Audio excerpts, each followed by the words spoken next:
welcome to Daily Debrief brought to you by People's Dispatch. I'm Pragya. The historical election result in Brazil is just days old, but supporters of right-wing outgoing President Jair Bolsonaro are wreaking havoc on the streets. Do they find the victory of new President Luiz Inácio Lula da Silva hard to accept? We also talk about, in today's show, the Arab League summit in Algiers. It ended amid expressions of solidarity for the Palestinian cause, but there was much more to it. And finally, the racial killing of Aboriginal teen Cassius Turvey has sparked widespread protests in Australia. We discuss in this context the current status of the campaign for a referendum on recognizing Indigenous groups in the Australian Constitution. Brazil's presidential election has brought leftist Luiz Inácio Lula da Silva and his Workers' Party to power. It's a defeat the outgoing President Jair Bolsonaro took 2 days to acknowledge. His silence emboldened right-wing supporters to put up blockades across the country. Lula's victory is by a slim margin, and Brazil may have to worry about the right-wing tactics to undermine the left's victory. Let's go over to Zoe Alexandra from People's Dispatch, who has been at the site of some of these blockades, about what she saw.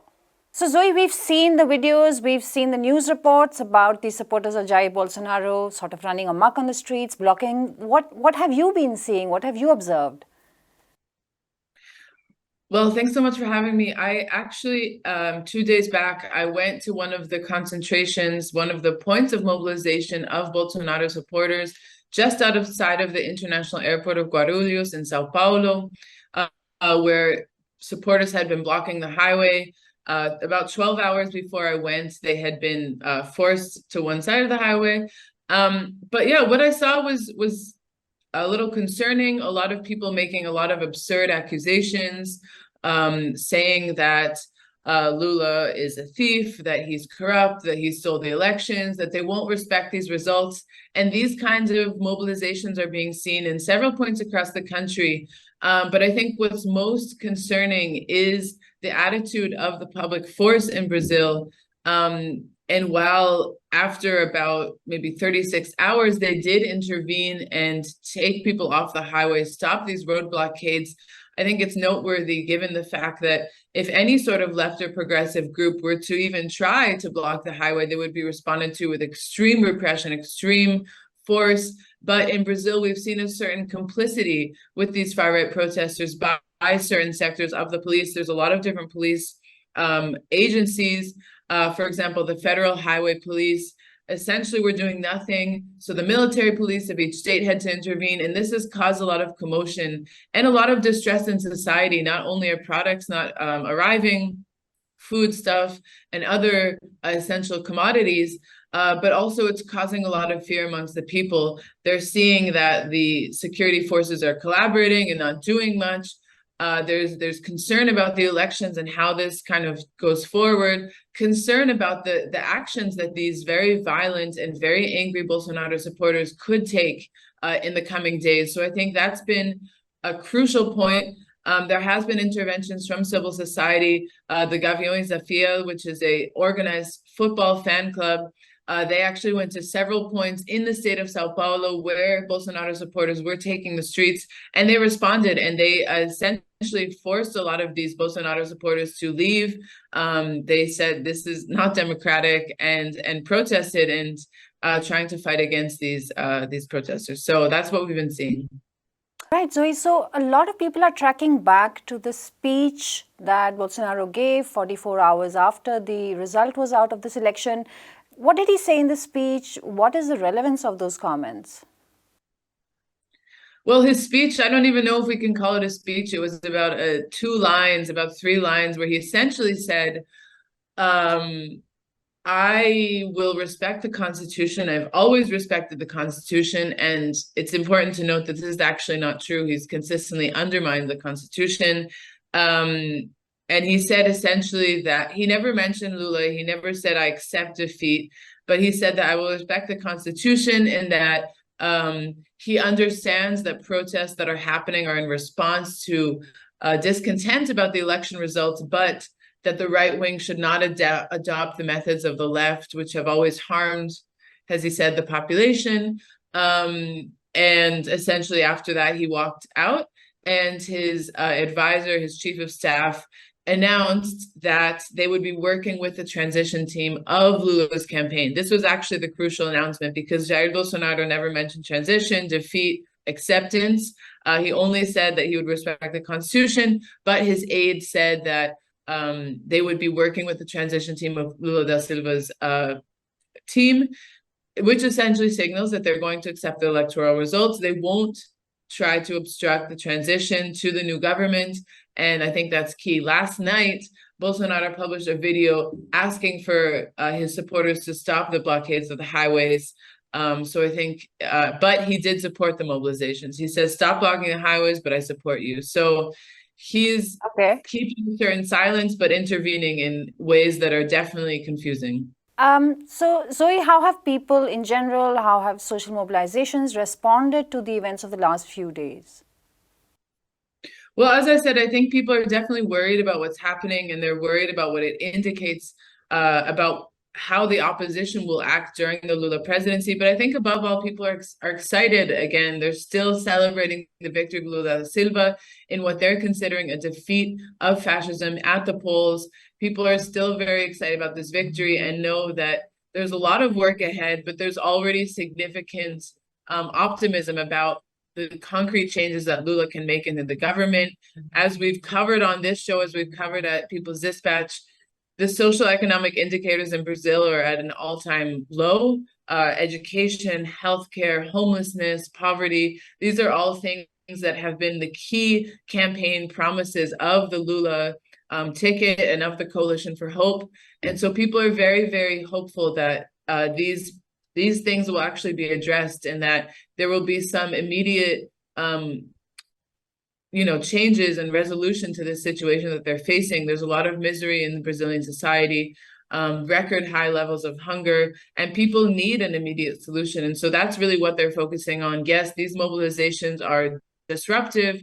People are definitely feeling concerned about it, but I think above all, there's still an overwhelming amount of optimism and hope for how the situation will change in the future. And I think it's important to underline that in all of Lula's speeches so far, he has said that he's governing for all the more than 200,000 million Brazilians. He's not just going to be, he's not going to be sectarian. He's not going to be exclusive as Bolsonaro was. He's really working for all Brazilians. And so I think that message of hope and unity and, everyone working together has essentially been the overarching theme. It's been the overarching hope of the majority of Brazilians. Thanks for joining us, Zoe. Thanks for that update. Thanks for having me. Arab League members gathered in Algiers this week for its first summit since 2019. There were vocal declarations of support for the Palestinian cause amid winds of change. Some member countries like the UAE and Morocco have drawn closer to Israel in the last couple of years. What discussions did the Arab League members hold? What have they agreed on? And how do the members now see their role and relevance? We speak to Abdul from People's Dispatch. Abdul, can you talk us through some of the discussions that took place at this league meeting? What really happened and how do the members see themselves in the world today? Major issues which were discussed and which is also mentioned in the declaration which was issued at the conclusion of the meeting talked about, of course, Palestine, which is one major issue that has been a central issue in the Arab League summits throughout its history. Apart from Palestine, they also talked about the issue of OPEC Plus decision to reduce the oil production, global oil production by 2 million barrels per day, justifying, basically supporting it. Of course, a large number of the OPEC members are also the members of Arab League, so it is quite obvious. They talked about how it was necessary for both the oil producing countries and the oil consuming countries. It is necessary for the plans of investments which basically have been devised in the oil producing countries in particular, because of the prices are necessary. Stable prices are necessary. That is one discussion they had. Apart from that, they also talked about the ongoing conflict in various member states, Syria, Libya, Yemen, and then the problems in Lebanon, the problems in Iraq, They discussed, deliberated on all those issues, and in the declaration they mentioned, basically reiterated the need of internal resolutions of all these conflicts based on national consensus, some kind of national dialogue, whether it is Libya, whether it is Syria or Yemen. They strongly objected all kind of external interventions. It is a fact that the region as a large has been a subject of external intervention, so that they mentioned. One major issue which they discussed is about the nuclear-free zone in the region and of all kinds of weapons of mass destruction. So they proposed in the declaration about a possible treaty of non-proliferation and a nuclear-free region. So these are the major issues which were discussed, apart from various other smaller issues. Now, Abdul, when the Arab League meets, and of course we cannot put the question of Palestine out of this discussion. Can you tell us what was discussed and what are the relevant factors today? Well, this was one of the, you can say, one of the central issues, Palestinian issues, which dominated on both dates. The summit, which started on Tuesday, during the inaugural speeches, Algerian President and the General Secretary of the Arab League, everyone talked about how Palestine is the central issue for the Arab League. We should not forget that the Arab League was formed in 1945 primarily as an attempt to kind of create a broader unity among all the Arabic-speaking countries in the region. And a Palestinian issue became a heart of that Arab unity. So they talked about it. They talked, of course, they reiterated their commitment to the two-state solution within the 1967 borders, with East Jerusalem as the capital of the future Palestinian state. In a way, they stuck to the classical Arab peace initiative, which they had all agreed in 2002 summit. But as we all know, some of the members of the Arab League recently have basically signed normalization treaties with Israel under the US pressure for their own consideration also. And that basically was also reflected in the overall proceedings of the Arab League. Though they talked about the solidarity with the Palestinian people, talked about the war crimes Israel commits, they talked about the violence and so on and so forth, they did not, none of the, in declaration it is not mentioned that those member countries who have signed the normalization deal with Israel, what is the position on that? That basically, that can be a contentious issue given the overall structure of the Arab League, and that basically also creates a new set of kind of uncertainty about the or reliability of the Arab League when it comes to the Palestinian issue. So various activists, while commenting about the proceedings of the summit and the declaration, have questioned that if Arab League is so strongly in favor of Palestinian issue, why certain member countries, UAE, Morocco, Sudan and Bahrain, were allowed to be scot-free and no action, not even condemnation of their act was taken. Their condemnation of their act of drawing closer to Israel. Exactly. All right. Abdul, thanks a lot for that update. Police in Australia have arrested a 21-year-old man in the killing of Aboriginal teen Cassius Turvey. The racial killing has ignited dozens of protests in cities and towns across the country. The protesters have been holding vigils demanding justice and expressing their resentment over such attacks. The vigils have also become the latest symbol of growing resentment against discrimination against Indigenous groups. The groups have been demanding inclusion in the country's constitution, which does not acknowledge their existence so far. Anish has been tracking the story for People's Dispatch. Let's go over to him. Hi Anish, good to have you back here with us. Anish, so the referendum in the for the constitution that people are seeking, at what stage is Australia right now in this discussion? So right now, the referendum is a clear reality.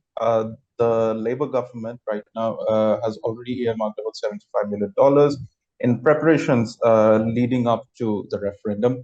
They have also suggested and proposed the question for the referendum as well. So, which means that the referendum will is just the date, which is quite unclear, and it can happen between 2023 to 2024.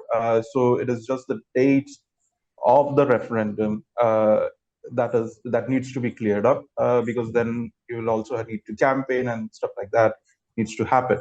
So that is where the process is at. The referendum is significant. Let's begin with that. It's because this will be the first major attempt in Australia to actually recognize the indigenous rights and sovereignty, or at least the indigenous existence within Australia. Let's begin with that. It may not offer sovereignty at the outset, but it will definitely recognize the fact that the Aboriginal groups, First Nation tribes and groups and peoples are the first settlers in Australia, and they have a more original right to the land, especially considering the fact that Australia is a settler colonial nation, something that Australia has often deferred from, have often avoided recognizing for the past several decades. This will also set a path for a set of processes that will include, apart from representation, an elected advisory representation in the parliament, but will also include recognizing treaties for indigenous land rights and sovereignty. And so treaty recognition will actually also recognize the fact that Aboriginal people, First Nations people will have sovereign rights over their lands, which means that they have ceded their land, but also they have original self-government rights over those lands. And also the truth, to recognize truth and reconciliation processes about the historical injustices being committed on them, which includes the stolen generation, the removal of families from their children, and also the ongoing violence on indigenous people, not just through racist hate crimes, but also through institutional processes. Right, Anish. And Anish, so the killing of this young boy in Australia, now this has brought people out on the streets. Can you talk about the relation between these two events, between the coming referendum and this, and what the protesters are demanding? Yes, so it is interesting that the referendum talks are happening at a time when there was already an entire debate going on about racist attacks on indigenous people, especially with the murder of Cassius Turvey. Cassius was a victim of a very clear victim of a hate crime that was perpetrated by settler or people, descendants of this white settlers in Australia. So this event actually propelled a sort of massive movement across Australia about prioritizing truth and reconciliation within Australia. That is something that, again, Australia has often refused to do in different instances. Even though you have political leaders in the past 2 decades talking about truth and reconciliation, sovereign rights, and stuff like that, you did not have anything concrete coming in that matter. We have talked about in the show about custodial deaths of Aboriginal of Aboriginal people and police killings, which has been left unreconciled so far, with almost no convictions. There are a couple of charges being filed, and those charges are still ongoing. Investigations are still ongoing, but you do not have any kind of proper recourse to justice that is happening. So, a vigilante or a hate crime is a different thing altogether. When you do not have even institutional people who are police officers who are supposed to be protecting the people being held into account, unnamed vigilantes and hate crimes and perpetrators of hate crimes would be a different thing altogether, because that also talks about the widespread racism within the country. So it's a whole host of things.